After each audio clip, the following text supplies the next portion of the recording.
السلام علیکم۔ ناول اٹھ جا اب تیری باری ہے، قسط نمبر 4۔ اپنی پوری زندگی آنکھ بند کر کے ان کی ہر بات پر اعتبار کیا۔ میں نے ان کی ہر بات کے آگے اپنی بات ختم کر دی تھی۔ میں جو انہوں نے کہا ہمیشہ وہی کیا، کبھی نہ نہیں کی۔ بی ایس سی کے دوران صبح 7 بجے سے لے کر شام 5 بجے تک میں ان کی نظروں سے اوجھل 35 کلومیٹر دور رہا کرتی تھی۔ وہ کون سا دیکھتے تھے مجھے، انہیں کون سا کچھ پتہ چلنا تھا، مگر میں نے ایک بار بھی ان کا اعتبار چکنا چور کرنے کا نہ سوچا، کبھی ان کے مان کو ٹھیس نہ پہنچائی۔ 2 سال ان سے دور یونیورسٹی میں گزارے، میں اپنی جگہ سے ایک انچ بھی ادھر سے ادھر نہ ہلی۔ ابو جی کا مان اور بھروسہ ہمیشہ بلند ہی رکھا۔ میری وجہ سے انہیں کبھی کوئی غلط بات سننے کو نہ ملی، کبھی میری وجہ سے کوئی پشیمانی نہ ہوئی، کبھی کوئی شکایت نہ ملی۔ جب بھی انہوں نے میرا ذکر سنا، جس سے بھی سنا، ہمیشہ اچھے لفظوں میں سنا۔ وہ خود کہتے تھے کہ ہاری نے تو میرا سر اونچا کر دیا، اب عارش کی باری ہے۔ تو کیا سب کے بعد، اس قدر عزت دینے کے بعد، میں اس قدر اعتبار کرنے کے بعد، اس قدر محبت کرنے کے بعد یہ صلہ بنتا تھا میرا کہ انہوں نے ایک بار بھی مجھ سے نہیں پوچھا کہ ہاری یہ سب کیوں کیا؟ ایک بار بھی میری بات نہ سنی، ایک لمحے کے لیے بھی مجھ پر اعتبار نہیں کیا۔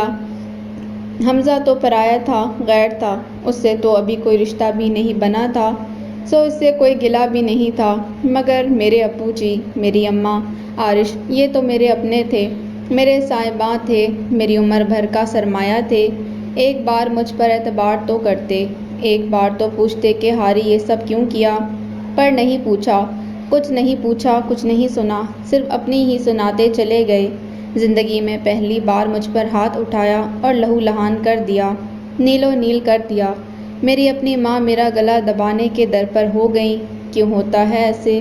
مجھے وہیں دیوار کے ساتھ گرے ہوئے نہ جانے کتنی دیر ہو گئی تھی۔ خون رس رس کے آخر خود ہی جمنے لگا تھا، پورے بدن میں اکڑاؤ ہو رہا تھا۔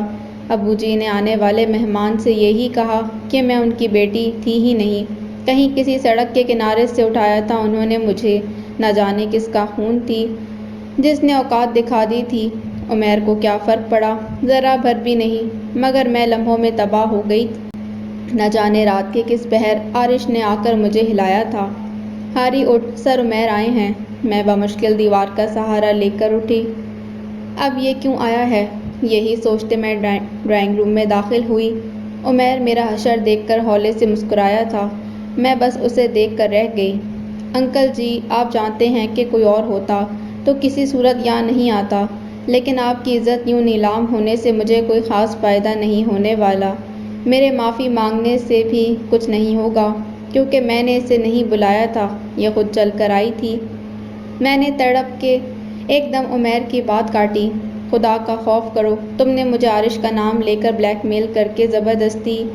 میری بات ابھی مکمل بھی نہ ہوئی تھی کہ ابو جی کا زناٹے دار تھپڑ میرے گال پر پڑا۔ میں ایک دم جھٹکا کھا کر عمیر کے پاس زمین پر گر گئی۔ اب بکواس کی تو زندہ زمین میں گاڑ دوں گا۔ ابو جی سرد لہجے میں بولے، بیٹے عزت تو نیلام ہو گئی ہے میری، اس ناہنجار کے لیے کچھ کر سکتے ہو تو مہربانی ہوگی۔ میرے ماتھے سے پھر خون رسنے لگا۔ میں اس سے نکاح کرنے کے لیے تیار ہوں، لیکن ایک چھوٹی سی شرط پر۔ عمیر بولا، بیٹے میں تمہاری کسی بات کے جواب میں کیوں کہنے کا بھی حق نہیں رکھتا ہوں، تو نہ تو بہت دور کی بات ہے، بولو۔ ابو بھی ہولے سے بولے تھے۔ عمیر نے جوتے سے اپنا پاؤں نکالا اور ٹانگ سیدھی کر کے میز پر رکھی۔ یہ لو، ویڈیو بناؤ ذرا، اپنا موبائل عارش کی طرف اچھالتے ہوئے بولا۔ میں نے بے یقین نظروں سے عمیر کی طرف دیکھا۔ بس اتنی سی شرط ہے میری، وہ میری جانب دیکھتے ہوئے بولا تھا۔ ہاری، پکڑ اس کے پاؤں، ابو جی نے تیز آواز میں کہا۔ اتنا سب کچھ کر کے تمہیں سکون نہیں ملا؟ میرے آنسو بہنا شروع ہو گئے تھے۔ ہاری چپ چاپ اس کے پاؤں پکڑ لے، عارش ویڈیو بنانا شروع ہو گیا تھا۔ ایک دو لمحوں کا درد نہیں ہے ہائیکا ارشد، جو اتنی آسانی سے سکون مل جائے گا مجھے، کئی مہینوں کی اذیت ہے، جاتے جاتے ہی جائے گی۔ اس نے میری آنکھوں میں جھانک کر کہا۔ ہاری، ابو جی کی شاید بس ہو گئی تھی، مجھے بالوں سے پکڑا اس نے اپنا پاؤں میرے لبوں سے لگایا۔ عمیر ہولے سے مسکرایا۔ بلائیں مولوی صاحب کو، کہتے ہوئے اس نے میز پر سے پاؤں ہٹایا۔ 10 منٹ کے اندر اندر میرا اس سے نکاح ہو گیا۔ نہ جانے کس نے میرے سر پر چادر ڈالی تھی۔ ہاری اب بے شک مر جائیں مگر دوبارہ میرے گھر مت آئیں۔ ابو جی نے بازو سے گھسیٹ کے مجھے گھر سے باہر نکالا۔ آج کے بعد بھول جائیں کہ تیرے ماں باپ بھی تھے، نہ تیرا کوئی تھا اور نہ ہے۔ یہ آخری بات تھی جو ابو جی نے مجھ سے کہی تھی۔ اس کے بعد دروازہ بند ہو گیا، ہمیشہ کے لیے۔ وہ ابھی نہا کے واش روم سے نکلا ہی تھا کہ موبائل کی بیپ ہوئی۔ کوئی MMS آیا تھا۔ تولیے سے بال خشک کرتے اس نے پلے کا بٹن پریس کیا تھا اور I love you so much، وہ بھیگی ہوئی آواز ہائیکا کی ہی تھی۔ تولیہ ایک دم اس کے ہاتھ سے چھوٹ گیا۔ بے یقینی کی آخری حدوں کو چھوتا وہ ایک دم بستر پر گرا تھا۔ ویڈیو بند ہو گئی۔ اس سے پہلے کہ اسے کچھ سمجھ آتی، عمیر کی کال آ گئی۔ غائب دماغی سے اس نے کال اٹینڈ کی تھی۔ کیسی لگی ویڈیو؟ عمیر کی مسکراتی آواز اس کے وجود میں ہلچل مچا گئی۔ عمیر، یہ سب کیا ہے؟ اس نے ٹھہری ہوئی آواز میں پوچھا تھا۔ واقعی تمہیں نہیں پتا حارث، یہ وہی 4 سال پہلے والا سین ہے، بس کردار بدل گئے ہیں، عمیر بولا تھا۔ گھٹیا پن کی بھی انتہا ہوتی ہے عمیر راؤ۔ آج رات نکاح ہے اس کا، وہ بھی اس شخص سے جو مجھ سے زیادہ تمہارا دوست ہے۔ حارث کی آواز میں دکھ بول رہا تھا۔ نکاح ہے نہیں، نکاح تھا۔ میں نے یہ ویڈیو حمزہ کو بھی سینڈ کی ہے۔ حارث کو جیسے ایک دم دھچکا لگا۔ وہ بول نہ سکا۔ اور وہ یقیناً مجھے نہیں ہائیکا کو ہی غلط سمجھے گا، کیونکہ رو بھی وہی رہی ہے، بول بھی وہی رہی ہے اور چل کر بھی میرے پاس وہی آئی ہے۔ عمیر ہنس رہا تھا۔ تم سے غلطی ہو گئی حارث، تمہیں حمزہ کے حق میں دستبردار نہیں ہونا چاہیے تھا۔ اب ذرا دیکھنا تم کیسے تمہارے سامنے اسے حمزہ سے کھینچتا ہوں۔ عمیر ہنستے ہوئے کال ڈسکنیکٹ کر گیا۔ حارث کا دماغ معاف ہو رہا تھا۔ چند لمحے سوچنے کے بعد وہ بھاگتا ہوا نیچے آیا، بائک نکالی اور طوفانی رفتار سے بائک اڑاتا حمزہ کے گھر آیا۔ حمزہ کہاں ہے؟ اس نے حمزہ کے چھوٹے بھائی سے پوچھا۔ حمزہ بھائی ابھی تو یہیں تھے، پتہ نہیں کہاں گئے، وہ کہتا ہوا ادھر ادھر ہو گیا۔ حارث کا ذہن بند سا ہوتا جا رہا تھا۔ نہ جانے کہاں گیا ہوگا، کہتے ہوئے اس نے حمزہ کا نمبر ملایا۔ نمبر بند تھا۔ بار بار اس کا نمبر ملاتا وہ باہر کی طرف آیا۔ تبھی اس نے حمزہ کو آتے دیکھا۔ اس کا ستا ہوا چہرہ حارث کو سب کچھ سمجھا گیا۔ کہاں گئے تھے تم؟ حارث تیزی سے اس کی طرف آیا۔ کہیں نہیں، کہتا وہ اندر آیا۔ کب تک جانا ہے بارات لے کر؟ اس نے پھر پوچھا۔ حارث، مجھے کہیں نہیں جانا بارات لے کر، ختم ہو گیا سب کچھ، کہیں نہیں جا رہے ہم، اونچی آواز میں کہتا وہ دوبارہ اندر کی طرف بڑھا۔ حمزہ، میں نے وہ ویڈیو دیکھی ہے۔ حارث کی آواز نے ایک دم اس کے قدم روکے۔ حیران نظروں کے ساتھ وہ ایک دم پلٹا۔ اتنا ہی اسے تیرا خیال تھا تو ہائیکا کی اصلیت صرف تجھے بتاتا نا، مجھے وہ ویڈیو بھیجنے کا کیا مقصد تھا؟ حارث بولتے ہوئے آگے کو آیا۔ حمزہ، وہ صرف تجھے بدظن کرنا چاہتا ہے اور کچھ نہیں۔ حارث نے اسے سمجھانا چاہا۔ حارث، میں پاگل نہیں ہوں، بچہ نہیں ہوں، میں ہائیکا سے مل کر آ رہا ہوں۔ اس نے خود مجھ سے کہا ہے کہ وہ عمیر کے پاس گئی تھی آج، اور اس نے عمیر سے یہ سب خود کہا ہے۔ حمزہ اونچی آواز میں بولا۔ حارث چپ رہ گیا۔ حارث، فرشتہ تو ہوں نہیں میں کہ سب کچھ دیکھنے اور سننے کے باوجود ماننے سے انکار کر دوں۔ اسے پتا تھا کہ آج میرا اور اس کا نکاح ہے، پھر کیوں گئی اس کے پاس؟ چلو مان لیتا ہوں اس نے بلایا تو کیا منع نہیں کر سکتی تھی، انکار نہیں کر سکتی تھی؟ اس کے بلانے پر بھی کیوں گئی؟ اتنی کیا قیامت آ رہی تھی اس کی بات ماننے کی؟ حارث، عمیر نہیں بول رہا، وہ بول رہی ہے، روتے ہوئے اظہار محبت کر رہی ہے، اس کے گلے لگ کے کہہ رہی ہے کہ اس کے بغیر مر جائے گی۔ اتنا کیسے مجبور ہو گئی؟ ایک دم اس کے سر پر کسی نے پستول رکھا ہوا تھا کہ نہیں کہے گی تو مر جائے گی۔ حمزہ کی آواز بھرا رہی تھی۔ اور حارث، اس سے تو بہتر وہ مر جاتی مگر یہ سب نہ کہتی۔ اتنا ہی پیار کرتی تھی اس سے تو اسی سے شادی کر لیتی۔ میرے لیے ہاں کیوں کی؟ میں نے کوئی مجبور تو نہیں کیا تھا کہ منع کرتی تو کنویں میں پھینک دیتا۔ حمزہ کی آنکھوں میں پانی بھر آیا۔ حمزہ ایک لمحے کے لیے مان لیتے ہیں کہ اسے عمیر نے نہیں بلایا۔ وہ خود گئی اس کے پاس، پر عمیر بھی تو بچہ نہیں تھا، انجان تو نہیں تھا، تیرا دوست تھا، اسے سب پتہ تھا تیرے اور ہائیکا کے بارے میں، جانتا تھا کہ وہ آج رات تیرا اور اس کا نکاح ہے۔ پھر کیوں نہیں روکا اس نے ہائیکا کو؟ کیوں آگے آنے دیا اسے؟ کیوں نہیں کہا کہ دروازے سے ہی واپس چلی جاؤ، یہ سب غلط ہے؟ کیوں نہیں کہا کہ تم میرے دوست کی مانت ہو اور میں خیانت نہیں کر سکتا؟ حارث کی آواز بھی اونچی ہو گئی۔ حمزہ تو کچھ نہیں جانتا، وہ یہ سب صرف مجھے اذیت دینے کے لیے کر رہا ہے۔ میں بہت اچھی طرح جانتا ہوں ہائیکا اور اس کی فیملی کو، وہ ایسی لڑکی نہیں۔ حمزہ نے ایک دم اس کی بات کاٹی۔ حارث پلیز یار، تیری ساری باتیں ٹھیک ہوں گی، مگر اس نے اپنی ماں اور باپ دونوں کے سامنے اقرار کیا ہے کہ وہ آج خود عمیر کے پاس گئی تھی، اور اس نے یہ سب خود عمیر سے کہا ہے، اور حد تو یہ ہے کہ سارے واقعے سے اس کے والدین بھی انجان ہیں۔ میں تو یہ سوچ رہا ہوں کہ اماں کو کیسے بتاؤں؟ حمزہ کہتا اندر بڑھ گیا۔ حارث چپ کھڑا رہ گیا۔ عمیر کا داؤ چل چکا تھا۔ واقعی کسی نے یہ تھوڑی سوچنا تھا کہ ہائیکا نے یہ سب کیوں کیا۔ اگر آج وہ حارث جاوید نہ ہوتا تو خود بھی یقیناً ہائیکا کو ہی غلط سمجھتا، لیکن آج اگر کوئی ہائیکا کے حق میں تھا تو وہ حارث جاوید ہی تھا، کیونکہ وہ عمیر کی رگ رگ سے واقف تھا۔ صرف وہ جانتا تھا کہ عمیر یہ سب کیوں کر رہا ہے۔ صرف وہ تھا جو اپنی آنکھوں سے سب کچھ دیکھنے اور کانوں سے سب کچھ سن لینے کے باوجود ہائیکا کو غلط نہیں کہہ رہا تھا۔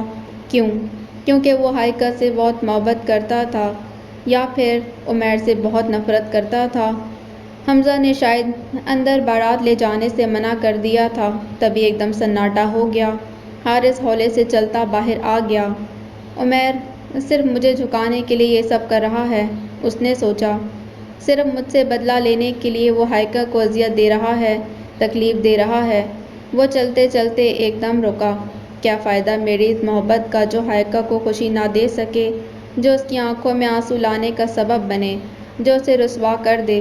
اس نے ایک دم فیصلہ کیا، اپنی چاہت کو یوں رسوا نہیں ہونے دوں گا، میں چاہے مجھے عمیر کے آگے ہاتھ ہی کیوں نہ جوڑنے پڑیں۔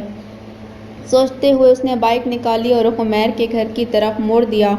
عمیر کو ذرہ بھر بھی اندازہ نہیں تھا کہ وہ آگے آئے گا، تبھی اسے اپنے سامنے دیکھ کر حیران رہ گیا۔ کیوں کر رہے ہو یہ سب؟ حارث نے ٹھہرے ہوئے لہجے میں پوچھا۔ کیونکہ آج مجھے یہ سب کرنے کا موقع ملا ہے۔ میری جگہ تم ہوتے تو تم بھی یہی کرتے، بلکہ کرتے کیا، 4 سال پہلے تم نے بھی تو یہی کیا تھا، موقع سے فائدہ اٹھایا تھا، میری محبت میری آنکھوں کے سامنے سے چھین لی تھی، تم نے ایسے ہی رسوا کیا تھا تب بھی مجھے۔ حارث کی بس ہو گئی۔ فار گاڈ سیک عمیر، بس کر دو، 4 سال سے تم اس محبت کا ماتم کر رہے ہو جو تمہیں تھی ہی نہیں۔ عمیر نے ایک دم اس کی بات کاٹی۔ تمہیں کیسے پتا کہ مجھے علیزہ سے محبت نہیں تھی؟ تم نے میرے دل میں جھانک کر دیکھا تھا کیا؟ عمیر کا کرب اس کی آنکھوں سے جھلکا تھا۔ حارث اسے دیکھ کر رہ گیا۔ ٹھیک ہے، میں مانتا ہوں غلطی ہو گئی مجھ سے، مجھے تمہارے اور لیزا کے بیچ میں نہیں آنا چاہیے تھا، میں نے جو کیا غلط کیا، مگر پلیز اب تم وہ غلطی دوبارہ مت دہراؤ۔ عمیر یہ یونیورسٹی نہیں ہے کہ تم ہائیکا کے قریب آؤ گے، میں تم سے لڑوں گا اور کھیل ختم ہو جائے گا۔ 5 زندگیوں کا سوال ہے یار، پلیز۔ حارث نے حتی الامکان اپنے لہجے کو نرم رکھنے کی کوشش کی۔ بہت عرصے بعد مجھے ایسا موقع نصیب ہوا ہے حارث جانی، اتنی جلدی نہیں گنواؤں گا۔ عمیر ہنسا تھا۔ عمیر، میں تم سے معافی مانگ لیتا ہوں، تمہارے آگے ہاتھ جوڑنے کو تیار ہوں، لیکن پلیز میری وجہ سے اس معصوم لڑکی کو دکھ مت دو، اسے یوں رسوا نہ کرو پلیز۔ حارث 2 قدم آگے آیا۔ عمیر ہولے سے مسکرایا۔ میں نے کہا تھا نا کہ تمہیں تمہاری اوقات کے اندر ہی لے کر آؤں گا، وہ کہتے ہوئے رکا۔ جوڑو ہاتھ، اس نے ہنستے ہوئے کہا۔ حارث نے چند لمحے اسے دیکھنے کے بعد دونوں ہاتھ اس کے آگے جوڑ دیے۔ عمیر قہقہ لگا کر ہنسا تھا۔ کتنا مجبور کر دیتی ہے نا محبت، وہ حارث کی طرف دیکھتے ہوئے بولا۔ پلیز حمزہ کو فون کر کے سب بتا دو، پلیز۔ حارث ہولے سے اپنے دونوں ہاتھ کھولتے ہوئے بولا۔ پتہ ہے حارث پرابلم کیا ہے؟ پرابلم یہ ہے کہ وہ مجھے تم سے زیادہ بری لگنے لگی ہے، تم سے زیادہ اذیت دینا شروع ہو گئی تھی وہ مجھے۔ میرے راستے کی رکاوٹ بننے لگی تھی وہ، اور رکاوٹیں دور کیے بغیر میں ایک قدم بھی آگے نہیں بڑھ پاتا۔ سو اسے تو میں نے اپنے راستے سے ہٹا کے ہی دم لیا۔ عمیر اٹل لہجے میں بولا، تمہیں اس کے میرے اکیڈمی میں پڑھانے سے پرابلم ہے نا، تو میں منع کر دوں گا اسے، آج کے بعد سے نہیں آئے گی میری اکیڈمی میں، وعدہ کرتا ہوں تم سے۔ حارث کوششوں پر کوششیں کر رہا تھا۔ اچھا تو پھر یہ بھی وعدہ کرو کہ وہ اور کسی اکیڈمی میں نہیں جائے گی، یہ بھی وعدہ کرو کہ میرا کوئی اسٹوڈنٹ رائل چھوڑ کر اس طرف نہیں جائے گا، یہ بھی وعدہ کرو کہ میں اپنے کسی اسٹوڈنٹ کے منہ سے اس کا نام نہیں سنوں گا، یہ بھی وعدہ کرو کہ وہ کہیں گم ہو جائے گی، دوبارہ کبھی میں اس کا نام نہیں سنوں گا۔ حارث اسے دیکھ کر رہ گیا۔ ابھی تو کھیل شروع ہوا ہے حارث جاوید، اتنی جلدی ختم تھوڑی کروں گا۔ آج تو صرف ہاتھ جوڑے ہیں نا تم نے، کل قدموں میں گر کر رو گے بھی، اور رہ گئی ہائیکا ارشد، اس کا تو نام و نشان مٹا دوں گا میں۔ وعدہ کرتا ہوں تم سے کہ چند دنوں میں لوگ اس کا نام تک بھول جائیں گے۔ عمیر کے لفظوں سے صرف نفرت ٹپک رہی تھی۔ کاش اتنا اونچا اڑنے کے بعد جہاں تم گرو وہاں میں کھڑا ہوں، عمیر راؤ، حارث ہولے سے بولا تھا۔ اچھا تب تم کیا کرو گے؟ عمیر نے ہنستے ہوئے پوچھا۔ یہ تب ہی بتاؤں گا جب گرو گے، حارث کہتے ہوئے باہر آیا تھا۔ اس کے بس میں ہوتا تو عمیر کے پاؤں بھی پکڑ لیتا، رو کر اس سے معافی بھی مانگ لیتا، مگر ہائیکا کو اتنی رسوائی سے ضرور بچا لیتا۔ لیکن عمیر کو آج اس کی معافی اور آنسوؤں سے کوئی سروکار نہیں تھا، اسے صرف ہائیکا کو برباد کرنا تھا، اور وہ شاید کر چکا تھا۔ وہ بھی عمیر کے گھر سے نکلا ہی تھا کہ سلیمان کی کال آ گئی۔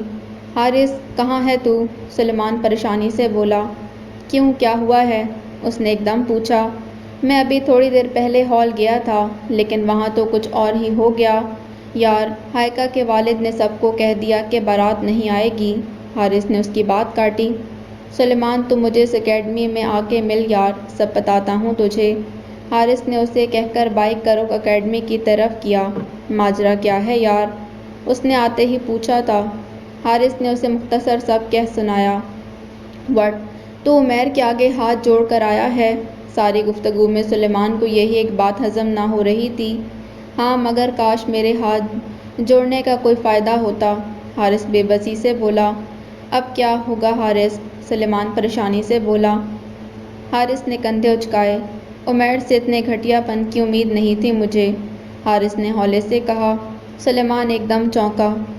حارث تجھے یہ تو یقین ہے نا کہ ہائیکا بے قصور ہے؟ حارث نے غصے سے اسے دیکھا۔ تجھے ابھی بھی کوئی شک ہے کیا؟ سلیمان ایک دم اس کے قریب آیا۔ تو ہائیکا سے شادی کر لے۔ حارث دم بخود رہ گیا۔ عمیر یہی نہیں چاہتا نا، تو یہی کر۔ اس نے حارث کے کندھے پر ہاتھ رکھا۔ یہاں آ کر عمیر سے غلطی ہو گئی، اسے تجھے اتنی جلدی سب کچھ بتانا نہیں چاہیے تھا۔ اب تو اس غلطی سے فائدہ اٹھا، اس کے آگے ہاتھ جوڑنے کا بدلہ تو لے، اپنا لے ہائیکا کو، کیونکہ حمزہ تو اب کسی صورت نہیں اپنائے گا۔ سلیمان شاید درست تھا، حارث سوچ میں پڑ گیا۔ مگر ہائیکا، وہ مان جائے گی کیا؟ وہ بولا تھا۔ حارث جن لڑکیوں کے ساتھ عین بارات والے دن اتنی رسوائی ہو جائے نا، وہ تو جینے کا حق ہی کھو دیتی ہیں، نہ کہ بولنے کا اختیار رکھے۔ میں دیکھ کر آیا ہوں اس کے ابو کا چہرہ، جھکی نظریں اٹھا نہیں پا رہے تھے وہ۔ اب اس سے پہلے کہ وہ اسے زندہ درگور کریں، جا کے اپنا لے اسے۔ سلیمان نے اسے کھڑا کیا تھا۔ ابو کو بتا دوں؟ حارث دروازے کے قریب جا کر رکا۔ پہلے کیا سارے کام ابو جی سے پوچھ کر کرتا آیا ہے تو؟ بعد میں بتا دیں، سلیمان بائک سٹارٹ کرتے ہوئے بولا۔ وہ دونوں ہال پہنچے تو وہ تقریباً خالی ہو گیا تھا۔ سلیمان نے بائک کا رخ ہائیکا کے گھر کی طرف موڑ دیا، مگر ان کے پہنچنے سے پہلے ہی عمیر اپنی اس چھوٹی سی غلطی کو سدھار چکا تھا۔ انکل جی، ہائیکا۔ بند دروازہ کئی مرتبہ کھٹکھٹانے پر کھلا۔ وہ جس کے پاس جانا چاہتی تھی، میں نے ہمیشہ کے لیے اس کے پاس ہی بھیج دیا ہے اسے۔ عمیر لے گیا ہے اسے نکاح کر کے، اور آئندہ اس دہلیز پر آ کر کبھی اس کا نام مت لینا۔ حارث سن کھڑا رہ گیا۔ دروازہ بند ہو گیا تھا، تبھی اس کے موبائل کی بیل بجی۔ ایک اور MMS۔ اس نے لرزتی انگلیوں سے پلے کا بٹن دبایا، اور اسی جوڑے میں ملبوس خونم خون اور نیلو نیل چہرہ لیے ہائیکا عمیر کے پاؤں چومتی اس کی روح تک کھینچ گئی تھی۔ سلیمان بھی دم بخود رہ گیا۔ میری آج سے خدا سے ایک ہی دعا ہے عمیر کہ کاش تم جیسا موقع زندگی میں کم از کم ایک بار مجھے بھی ملے، کاش۔ حارث نے آنکھوں کے گوشوں میں آیا پانی صاف کرتے سلیمان سے کہا، چل، اور سلیمان نے بائک سٹارٹ کر دی۔ رات کا نہ جانے کون سا پہر تھا جب وہ مجھے لے کر اپنے گھر داخل ہوا۔ شاید وہ گھر والوں کو کچھ بتا کر میری طرف آیا تھا۔ تبھی جب میں اس کے پیچھے پیچھے لاؤنج میں داخل ہوئی تو میڈم سمینا صوفے پر بیٹھی جاگ رہی تھیں۔ عالیہ ان کے کندھے سے ٹیک لگائے شاید اونگ رہی تھی۔ وہ مجھے دیکھ کر ایک دم اٹھ کھڑی ہوئیں۔ تمہارا تو آج نکاح تھا نا؟ وہ حد سے زیادہ حیران ہو رہی تھیں۔ تو نکاح ہی ہوا ہے ماما میرے ساتھ، عمیر ہنسا تھا۔ اور ویسے بھی یہی چاہتی تھی نا آپ، کر دی میں نے آپ کی خواہش پوری، بنا دیا آپ کی فیورٹ ہائیکا ارشد کو آپ کی بہو۔ میڈم سمینا اور عالیہ دونوں دم بخود کھڑی تھیں۔ میں ان سے نظریں بھی نہ ملا سکی۔ اوپر عمیر نے میری طرف دیکھتے ہوئے سیڑھیوں کی طرف اشارہ کیا۔ میں چپ چاپ سیڑھیوں کی طرف بڑھ گئی۔ آپ کی الجھنیں صبح دور کر دوں گا، ہولے سے کہتا وہ میرے پیچھے ہی اوپر آیا تھا۔ تم تو آج مجھ سے زیادہ خوش ہو گئی نا، کیونکہ مجھ سے پیار کرنے کے بعد تم نے کہیں نہ کہیں تو اس رات کی خواہش کی ہوگی، ہے نا؟ اس نے میری ساکت وجود کو پیچھے سے آ کر حصار میں لیا تھا۔ میرے سر سے چادر سرک کر ایک دم نیچے جا گری۔ عمیر کی سانسیں میری گردن سے کھیلنے لگی تھیں۔ میری بات نہیں مانی تھی نا تم نے؟ تو اب آنے والی زندگی میں کوئی گلہ مت کرنا۔ اس کا حصار تنگ ہوتا جا رہا تھا۔ جو مجھے ذرا بھر دکھ دیتا ہے نا، میں اسے چٹان جیسا بدلہ لیتا ہوں۔ وہ میرے وجود کو پوری طرح سمیٹتے ہوئے بولا تھا، وعدہ ہے تم سے کہ تمہیں یوں مٹاؤں گا کہ پھر کبھی ابھر نہیں پاؤ گی۔ وہ اپنے لبوں سے میرے وجود پر نقش بناتے ہوئے بولا تھا، میرے بس میں تو شاید ماتم کرنا بھی نہیں تھا۔ تم سے اتنی نفرت نہ کی ہوتی نا تو قسم سے آج رات تم سے پیار ہو جاتا۔ صبح کی پہلی کرن کے ساتھ اس نے میرے کان میں سرگوشی کی تھی۔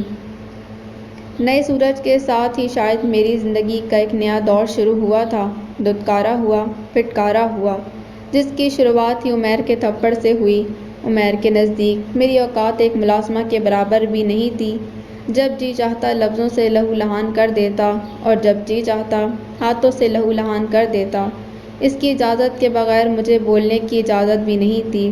اس کی موجودگی میں میں بیٹھ نہیں سکتی تھی، کھا نہیں سکتی تھی، پی نہیں سکتی تھی، بول نہیں سکتی تھی۔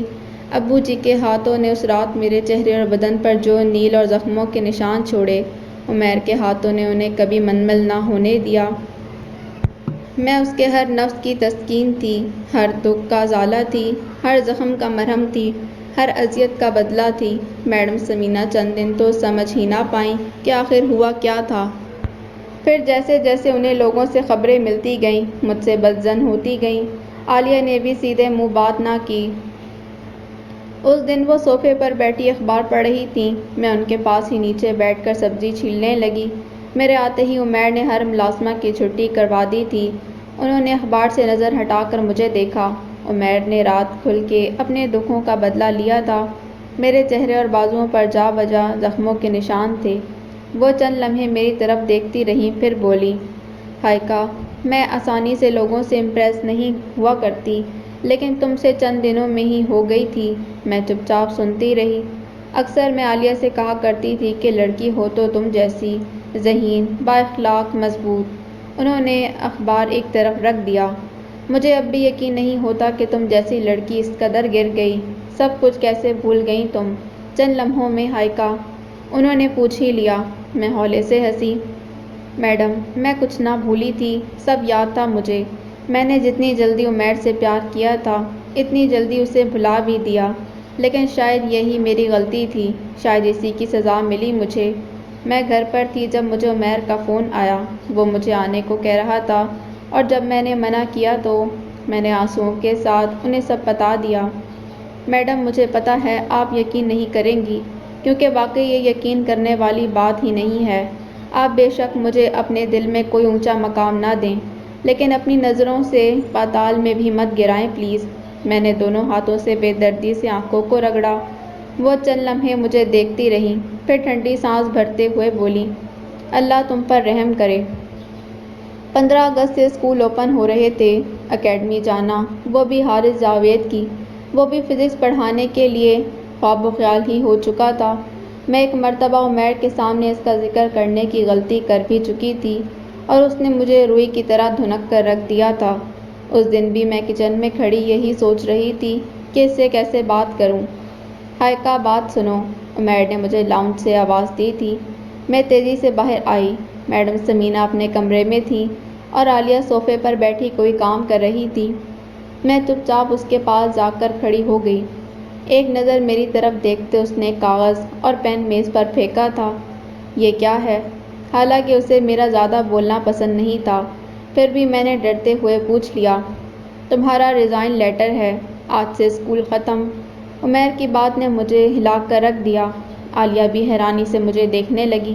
عمیر پلیز، یہ جاب میرے لیے۔ عمیر نے میری بات یکدم کاٹ دی۔ تمہیں دراصل ہر کام مار کھا کے کرنے کی عادت ہوتی جا رہی ہے، چپ چاپ سائن کرو۔ میں ساکت کھڑی رہ گئی۔ میں کیسے سائن کر دیتی؟ وہ جاب میرے آگے بڑھنے کا سہارا تھی، عارش کا فیوچر تھی، میرے ایم فل کا واحد ذریعہ تھی۔ میں خود کو بولنے سے باز نہ رکھ سکی۔ عمیر، آپ نہیں جانتے یہ جاب میرے لیے کتنی ضروری ہے، پلیز ایسا نہ کریں۔ عمیر ایک دم اٹھ کر میرے سامنے آیا۔ کوئی ضرورت نہیں ہے تمہیں اس جاب کی، زندہ رہنے کے لیے تمہیں 2 وقت کی روٹی چاہیے بس، اور وہ اس گھر میں مل جائے گی۔ سائن کرو۔ وہ سخت لہجے میں بولا، آپ مجھے بے شک 2 وقت کی روٹی نہ دیں، میں اس کے بغیر جی لوں گی، مگر مجھ سے یہ جاب نہ چھینیں پلیز۔ عمیر، مجھے عارش کو ڈاکٹر بنانا ہے۔ ابو جی نے صرف میرے بھروسے پر اسے میڈیکل پڑھنے دیا تھا، اب آپ یہ بھروسہ تو نہ چھینیں مجھ سے پلیز۔ میری آنکھوں سے آنسو بہنا شروع ہو گئے تھے۔ کوئی رشتہ نہیں رہا تمہارا اب عارش سے، یاد ہے نا اس رات تمہارے باپ نے کیا کہا تھا کہ مر گئی تم آج سے ہمارے لیے، اور جو مر جاتا ہے اس کا اس دنیا اور یہاں بسنے والوں سے کوئی تعلق نہیں رہتا، جیسے تمہارا نہیں رہا۔ عمیر نے انگلی اٹھا کر مجھے جتایا تھا۔ عمیر، خدا کے لیے ایسا نہ کریں، یہ کوئی کھلونا تو نہیں جو میں نے چند روپے میں خریدا تھا، اور اب آپ اسے چھین لیں گے تو میں اور لے لوں گی۔ یہ میرے 16 سالوں کا صلہ ہے عمیر، میرے 16 سالوں کی واحد کمائی ہے، ایک بار کھو دی تو واپس نہیں ملے گی۔ میں اس کے سامنے ہاتھ جوڑ کر بلک بلک کر روئی تھی۔ عالیہ میڈم ثمینہ کو بھی بلا لائیں، اور آپ تو جانتے ہیں کہ کھو دینے کا درد کیا ہوتا ہے، پلیز مجھے ابھی یہ درد نہ دیں، صرف عارش کے ڈاکٹر بننے تک، اس کے بعد آپ بے شک نہ کرنے دینا، بلکہ میں خود چھوڑ دوں گی، مگر پلیز عارش کے ڈاکٹر بننے تک ایسا نہ کریں پلیز۔ عمیر کو سامنے والے سے اتنا کچھ سننے کی عادت نہیں تھی، جبکہ سامنے والا انتہائی قابل نفرت ہونے کے ساتھ ساتھ اس کی دسترس میں بھی ہو، اب کہ اس نے میرا منہ سختی سے اپنے سیدھے ہاتھ میں پکڑا تھا۔ ہائیکا، آخری بار کہہ رہا ہوں، چپ چاپ سائن کر دو۔ عمیر کی آواز شاید اس سے زیادہ سرد نہیں ہو سکتی تھی، مگر عارش سے کیے وعدوں نے مجھے اتنی جلدی ہارنے کی اجازت نہ دی۔ عمیر، آپ کو خدا کا واسطہ پلیز ایسا۔ عمیر نے زناٹے دار تھپڑ میرے منہ پر مارا تھا۔ میں سن رہ گئی۔ اس نے اس بار مجھے اشارے سے سائن کرنے کو کہا۔ میں نے ایک بار پھر ہمت کی۔ عمیر، میں نے عارش سے وعدہ کیا ہے، پلیز مجھے۔ دوسرا تھپڑ اس سے بھی زیادہ زوردار تھا۔ میں اپنی جگہ پر کھڑی نہ رہ سکی، پیچھے کو لڑکھڑا گئی تھی۔ عمیر، ہاتھ نہ اٹھاؤ، میڈم ثمینہ ایک دم آگے کو آئی تھی۔ عمیر نے ہاتھ کے اشارے سے انہیں وہیں روک دیا۔ ماما پلیز، اسے ان تھپڑوں کی عادت ہو گئی ہے اب، کہتے ہوئے اس نے تیسرا تھپڑ رسید کیا۔ میں لڑکھڑا کے کچن کے دروازے میں گر گئی، ہونٹ پھٹ گیا تھا۔ عمیر نے وہ کاغذ اور پین میرے پاس زمین پر پھینکا۔ سائن کرو، میں نے روتے ہوئے آخری بار بولنے کی کوشش کی۔ عمیر نے اپنا پاؤں جوتے سمیت میرے منہ پر رکھا۔ پوری قوت سے میری چیخیں نکل گئیں۔ عمیر، چھوڑو اسے، مر جائے گی۔ میڈم ایک دم میری طرف آئیں۔ عمیر نے اس قدر زور سے میرا چہرہ دبایا کہ میری سسکیاں بھی نہ نکل رہی تھیں، دونوں ہاتھوں سے اس کا جوتا ہٹانے کی کوشش کر رہی تھی۔ مارنا ہی تو ہے اسے، تاکہ پھر دوبارہ کبھی میرے سامنے کھڑی نہ ہو سکے۔ عمیر نے کہتے جوتا رگڑا تھا۔ میری چیخیں کمرے کی در و دیوار ہلا گئی۔ ہائیکا، سائن کرو۔ میڈم سمینہ نے میرا ہاتھ پکڑ کر زبردستی سائن کروا کر عمیر کو پرے دھکیلا۔ میرا پورا چہرہ خون ہو چکا تھا، مگر درد دل میں ہو رہا تھا۔ عارش کا ہنستا ہوا چہرہ بار بار نظروں کے سامنے آ رہا تھا۔ آج عمیر نے مجھے دوسری بار مار دیا۔ پہلی بار اس دن مارا تھا جب مجھ سے میرے 22 سالوں کی عزت چند لمحوں میں چھین لی تھی، اور دوسری بار آج مار دیا جب مجھ سے میرے 22 سالوں کی کمائی چند لمحوں میں چھین لی۔ میں عارش سے کیا کہوں گی؟ بے ہوشی میں میرے لبوں سے یہی الفاظ نکل رہے تھے۔ آخر کار آج فیصلہ کر کے وہ عمیر سے ملنے آ ہی گیا۔ ابھی تو رشتہ بنایا بھی نہیں تھا، ابھی تو محبت کرنی شروع ہی کی تھی کہ اس نے ایک ہی جھٹکے سے چھین لی۔ ذرا نہ سوچا کئی سالوں کی دوستی کا، کیوں کیا عمیر نے ایسا؟ بس یہی پوچھنے آیا تھا وہ اس سے۔ عمیر اسے دیکھ کر کافی حیران ہوا۔ مجھے لگا تھا شاید تم جلدی میرے پاس آؤ گے، عمیر اس کے سامنے بیٹھتے ہوئے بولا۔ مجھے صبر آ گیا ہوتا تو شاید آج بھی تمہارے پاس نہ آتا، حمزہ خالی خالی لہجے میں بولا۔ عمیر چپ رہا۔ مگر میں کیا کروں؟ میرے وجود کی ہر خالی جگہ میں اتر گئی تھی وہ۔ میرے ذہن میں آج بھی اس کی آوازیں گونجتی ہیں۔ عمیر، میں نے تو ابھی اس کے سنگ نہ جانے کہاں کہاں گھومنا تھا یار، پر تو نے تو پوری طرح خوش بھی نہ ہونے دیا۔ وہ ابھی میری ہوئی بھی نہیں تھی اور تو نے چھین لیا۔ حمزہ کی آواز شاید بھرائی ہوئی تھی۔ اچھا ہوا نہ پہلے ہی چھین لیا، بعد میں چھینتا تو زیادہ تکلیف ہوتی، عمیر بولا تھا۔ مگر چھینا ہی کیوں؟ حمزہ ایک دم بولا۔ کیونکہ اگر میں اسے نہ چھینتا تو وہ مجھ سے میرا سب کچھ چھین لیتی، میرا ماضی، میرا مستقبل، سب کچھ مجھ پر چھانے لگی تھی، وہ مجھے کہیں گم کرنے لگی تھی۔ عمیر کی بات پر حمزہ ہولے سے مسکرایا۔ یعنی تو ڈر گیا تھا اس سے؟ اس کی بات پر عمیر سن رہ گیا۔ اسی لیے اسے مٹا دیا تو نے؟ اسے ڈر کے کہیں، اس ڈر سے کہ کہیں وہ تجھے گم نہ کر دے، تو نے اسے گم کر دیا۔ کس چیز کا ڈر تھا تجھے عمیر؟ وہ تیرا نام چھین لیتی، تیرا مقام چھین لیتی، تیرے اسٹوڈنٹس چھین لیتی، تو یہ ڈر تو مجھے بھی ہونا چاہیے تھا۔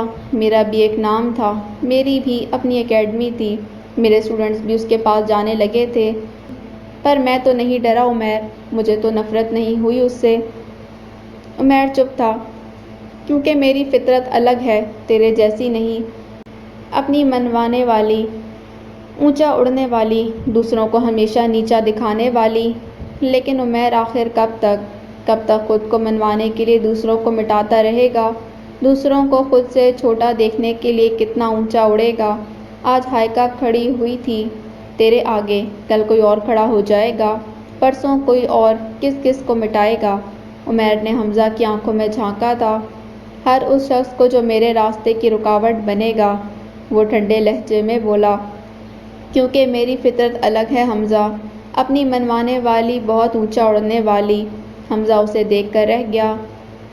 عمیر، ہائیکا ارشد کسی صفحے پر لکھا ہوا نام نہیں کہ تو نے مٹایا تو مٹا رہے گا، جیتی جاگتی لڑکی ہے وہ، دوبارہ کھڑی ہو گئی تو؟ عمیر ہولے سے ہنسا۔ جیتے جاگتے وجود جب قبر میں اتار دیے جائیں تو دوبارہ زندہ نہیں ہوتے حمزہ، حارث ہو یا ہائیکا، مجھے کوئی بھی قابل قبول نہیں۔ حمزہ بھی مسکرا دیا۔ تو اس کا مطلب ہے کہ حارث درست تھا، یہ اسی کی نفرت کی چنگاری ہے جو ہائیکا کو بھی جلا گئی۔ عمیر آگے کو ہوا۔ غلطی صرف میری نہیں ہے حمزہ، منع کیا تھا میں نے اسے کہ اپنی اور میری جنگ میں ہائیکا کو نہ گھسیٹے، مگر وہ نہیں مانا، اپنے اور میرے بیچ ہائیکا کو کھڑا کر دیا اس نے۔ اب تو جانتا ہے کہ مجھے حارث سے کتنا پیار ہے، میں کسی کو بھی برداشت نہیں کر سکتا اپنے اور اس کے بیچ، عمیر ہنستے ہوئے بولا۔ حمزہ چند لمحے اسے دیکھتا رہا، پھر ہولے سے بولا۔ عمیر، میں نے سنا ہے کہ بہت اونچا اڑنے والے جب گرتے ہیں تو منہ کے بل بہت گہرائی میں جا کر گرتے ہیں، کاش جب تیرا وقت آئے تو میں تیرے پاس نہ ہوں، کئی سالوں کی دوستی ہے، دیکھ کر بہت درد ہوگا مجھے، حمزہ کہہ کر باہر نکل گیا۔ میں اس دن اوپر کمرے میں تھی جب عمیر تقریباً 2 بجے کے قریب گھر آیا۔ ہائیکا، مجھے آوازیں دیتا وہ اوپر آیا تھا۔ ادھر آؤ، مجھے بازو سے گھسیٹتا نیچے لے آیا۔ بیٹھو۔ کرسی لاؤنج میں آنے والے دروازے کے بالکل درمیان میں رکھ کر اس نے مجھے بیٹھنے کا اشارہ کیا۔ میں حیران ہوتے ہوئے چپ چاپ بیٹھ گئی۔ لوگوں کو تو ابھی بھی تم سے بڑی امیدیں ہیں بھائی، ہو کیا چیز تم، جس سے ملتی ہو اس پر جادو کر دیتی ہو، پھر بس تمہارا ہی ہو کر رہ جاتا ہے وہ۔ میرے گلے سے دوپٹہ کھینچ کر اس نے میرے دونوں بازوؤں کو کرسی سے باندھنا شروع کر دیا۔ پہلے حارث، پھر حمزہ، میری ماما، میری بہن، کیا میرے اسٹوڈنٹس، کیا حمزہ کے اسٹوڈنٹ، سب پر جادو کر دیا تم نے، سوائے میرے۔ پتہ نہیں کیا وجہ ہے، جو بس مجھے ہی اچھی نہیں لگتی تم، باقی تو سارا جہاں گرویدہ ہے تمہارا۔ عمیر کی باتیں میری سمجھ میں نہ آ رہی تھیں، نہ جانے اب کیا ہونے والا تھا۔ کہتے ہیں میں ڈرتا ہوں تم سے، کہتے ہیں تم دوبارہ کھڑی ہو جاؤ گی میرے سامنے۔ عمیر نے مجھے اچھی طرح کرسی سے باندھ دیا۔ مگر کیسے؟ میں کھڑا ہونے دوں گا تب نہ، میں تم میں رتی برابر بھی جان چھوڑوں گا تب نہ۔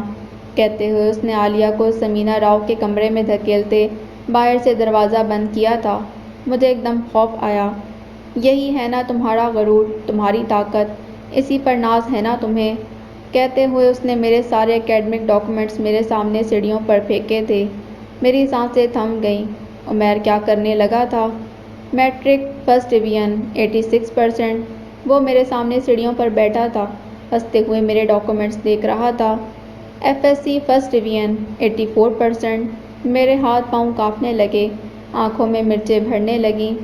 Be S C first division, topper of district. اس نے ہنستے ہوئے مجھے دیکھا۔ عمیر، سرگوشی میرے لبوں پر دم توڑ گئی۔ میڈم سمینا کے کمرے کا دروازہ تواتر سے بج رہا تھا۔ M S C physics, silver medalist, پتہ ہے یہ بھی مجھے سب سے بری لگتی ہے۔ وہ میری طرف دیکھتے ہوئے بولا تھا۔ نہ جانے کیوں میری آنکھوں سے آنسو نکلنا شروع ہو گئے۔ عمیر مجھے دیکھ کر اور ہنسا۔ بی ایڈ سرگودا یونیورسٹی سے، وہ ایک ایک کر کے سب پڑھ رہا تھا۔ ایم ایڈ جی سی یونیورسٹی سے کنٹینیو، اس کے بعد ڈھیر سارے کریکٹر سرٹیفکیٹس، اعزازی سرٹیفکیٹ، اسکالرشپ کے سرٹیفکیٹس۔ اس نے سیڑھیوں پر ڈھیر لگا دیا۔ کیا کریں ان فالتو کاغذوں کا ہائے! وہ میری طرف دیکھ کر ہنسا تھا۔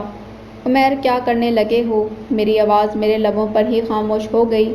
عمیر نے لمحوں میں تیلی جلا کر انہیں آگ لگائی تھی۔ چند لمحوں کے لیے تو میں ساکت رہ گئی۔ جو ہوا تھا اس پر یقین سا نہ آیا، مگر وہ سب واقعی تھا۔ ان کاغذات سے نکلتے شعلے مجھے اصل دنیا میں واپس لے آئے۔ عمیر، وہ میری آواز نہیں تھی، میرا دکھ تھا، درد تھا، تکلیف تھی جو لبوں سے نکلی تھی۔ عمیر، خدا کا واسطہ رک جائیں، عمیر پلیز رک جائیں۔ میں نے پوری قوت سے خود کو کھولنے کی کوشش کی تھی۔ عمیر، یہ میری عمر بھر کا صلہ ہے، میں نے بہت مصیبتوں اور تکلیفوں کے بعد حاصل کیے ہیں یہ، پلیز رک جائیں۔ عمیر، آپ مجھے مار دیں، میری جان نکال لیں مگر انہیں نہ جلائیں۔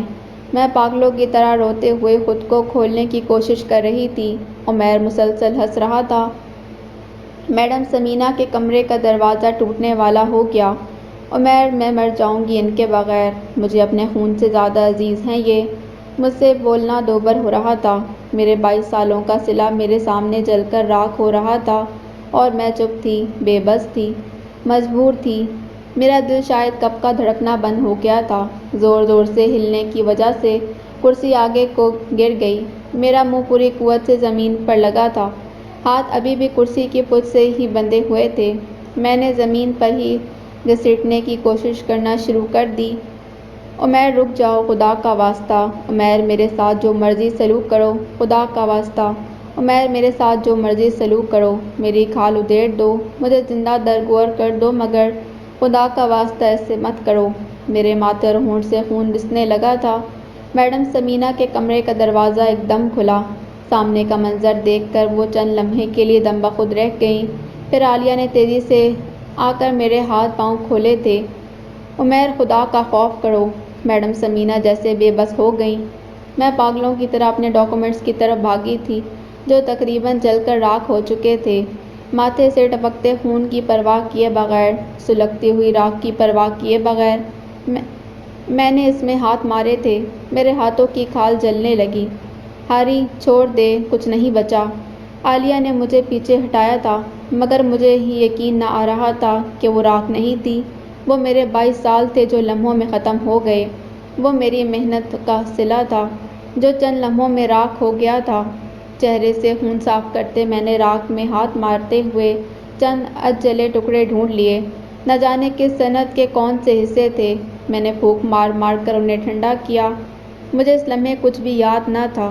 میں بھول گئی کہ میں کہاں تھی، کن حالات میں تھی، جہاں تھی وہاں کیوں آئی تھی۔ میں رونا بھول گئی، چلانا بھول گئی کہ میرے برابر میں عمیر بیٹھا تھا جو مسلسل مجھے دیکھ دیکھ کر ہنس رہا تھا۔ اپنا درد بھول گئی، چہرے کو رنگین کرتا خون بھول گئی، ہاتھوں کی انگلیوں اور ہتھیلیوں کی جلتی ہوئی کھال بھول گئی، پھٹا ہوا ہونٹ بھول گئی جو نہ جانے کون سی دفعہ پھٹا تھا۔ سب بھول گئی، بس مجھے یاد تھا جو ابھی چند لمحے پہلے ہوا تھا۔ دل کا وہ درد یاد تھا جو انتہا کو پہنچ کے ختم ہو گیا تھا۔ وہ شعلے یاد تھے جو ابھی چند لمحے بیشتر دیکھے تھے، اور وہ ٹکڑے یاد تھے جو اس وقت میرے ہاتھ میں تھے جنہیں میں نے ہونٹوں سے لگایا ہوا تھا۔ ہر احساس ختم ہو گیا تھا، ہر درد ختم ہو گیا تھا، ہر شے خالی ہو گئی تھی۔ بس اس لمحے میں تھی اور میرے ہاتھ میں چند ٹکڑے۔ عمیر، مجھے ڈر لگنے لگا ہے تیرے انجام سے۔ نہ جانے میڈم ثمینہ نے کیا کہا تھا، اس کے انجام سے تو کم برا ہی ہوگا۔ نہ جانے عمیر نے کیا کہا تھا، مجھے کچھ نہیں پتا۔ اس دن عمیر نے مجھے تیسری بار مار دیا۔